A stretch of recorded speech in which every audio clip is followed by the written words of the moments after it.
Assalamualaikum warahmatullahi wabarakatuh. Halo Sobat Pras semuanya dimanapun kalian berada. Apa kabar? Semoga selalu sehat, selalu semangat, dan selalu dalam lindungan Tuhan Yang Maha Esa. Nah, bertemu lagi dengan Pras. Di video kali ini, Pras akan mengajak Sobat Pras semuanya untuk belajar bersama mengenai psikologi forensik. Berbicara mengenai psikologi forensik, tentu berkaitan dengan hal tindakan kriminal atau perilaku kejahatan. Namun selepas dari itu semua, ada hal yang lebih menarik yang perlu kita pelajari bersama.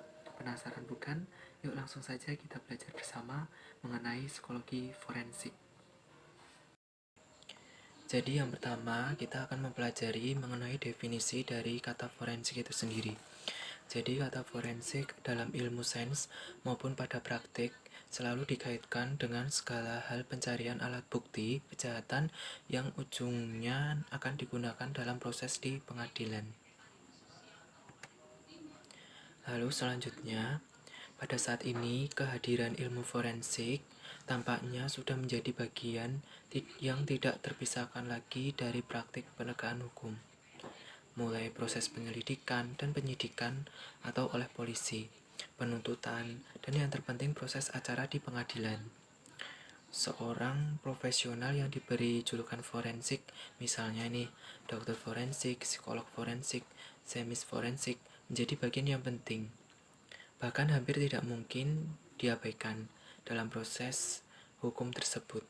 Hasil kerja ilmiah para ahli di bidang forensik ini berperan penting untuk mencari kebenaran material yang tentunya akan berpengaruh pula terhadap keputusan hakim dalam mencari putusan yang seadil-adilnya.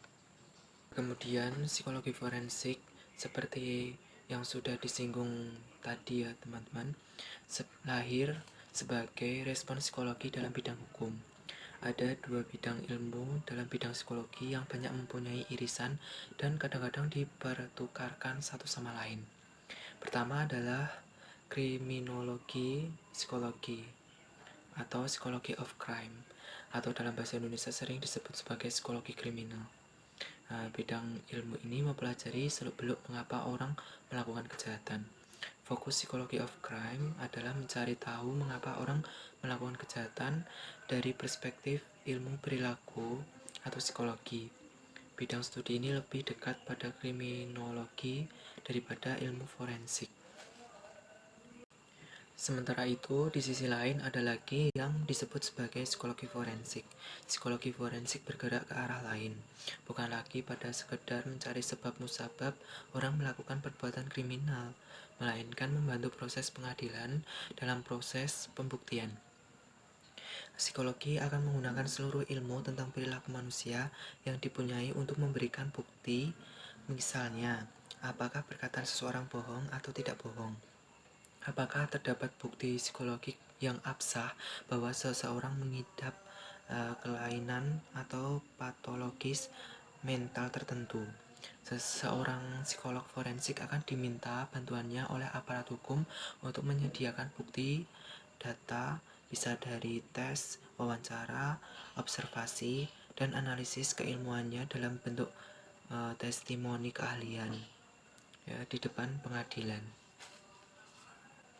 Kemudian kontribusi psikologi dalam bidang forensik sebenarnya mencakup area kajian yang sangat luas, mulai membuat kajian tentang profil para pelaku kejahatan, mengungkap dasar neuropsikologik, genetik, dan proses perkembangan pelaku, saksi mata, mendeteksi kebohongan, menguji kewarasan mental, lalu soal penyalahgunaan obat dan zat adiktif, kekerasan seksual, kekerasan domestik, dan masih banyak lagi. Dengan begitu, luasnya cakupan kontribusi psikologi ini dalam bidang forensik, subbidang ilmu ini sebenarnya sangat menjanjikan baik bagi karir akademis ataupun profesional praktisioner dalam bidang ini. Isu dan kontroversi seputar psikologi forensik.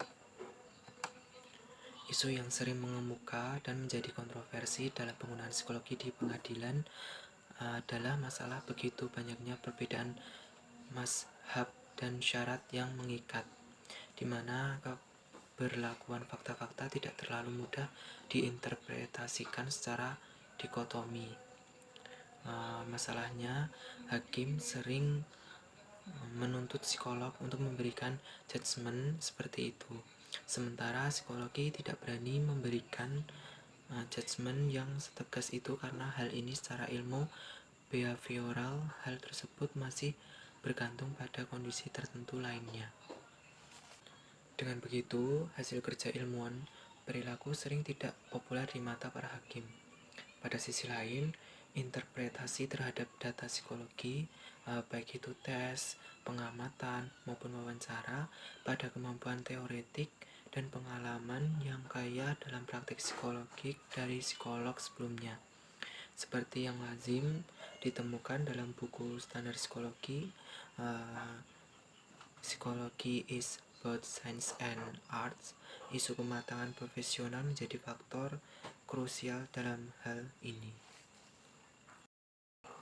Nah, kesimpulannya, walaupun psikologi forensik dianggap sangat dibutuhkan, namun dianggap tidak sesuperior ilmu lainnya. Akan tetapi, semakin kesini kebutuhan untuk tenaga profesional psikologi forensik semakin tinggi. Persoalannya adalah bagaimana institusi pendidikan tinggi merespon ini dengan membuat kajian dan program postgraduate di bidang psikologi forensik ini. Pada masa depan, kiprah universitas dan asosiasi keilmuan makin dituntut karena pola kejahatan akan semakin canggih dan rumit yang menuntut kejelian ilmuwan forensik untuk mengungkapnya.